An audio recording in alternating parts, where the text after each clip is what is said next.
So welcome back to our channel 1-2-Step. In this video, I'm going to be teaching you guys on how you can change username in your Bitget wallet account. So guys, if you don't like your current username and you want to change it, but you don't know how to do so, then this video is for you. So guys, let's get right into the video. Just go ahead and open your app first. And once you're here, just tap on the home button. And now look at the top left corner with the circle icon. So once you tap there, you'll see options like preferences, study, join us. We just need to look at the My Wallet top bar and tap there. Now immediately after you tap there, you'll see options like wallet name, profile picture, private key, backup, Google Authenticator, and many more. You just need to go ahead and tap on wallet name, and once you do so, just go ahead and select custom name, since that will be your username. Now just select any name that you want. Once you've typed in your new username, just go ahead and tap on confirm, and you can see that you have successfully changed your username in your Bitget wallet. I hope this video was helpful for you.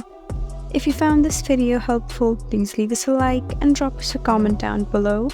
And if you want more helpful videos like these, then please subscribe to our channel. We'll see you again next time. Thank you for watching.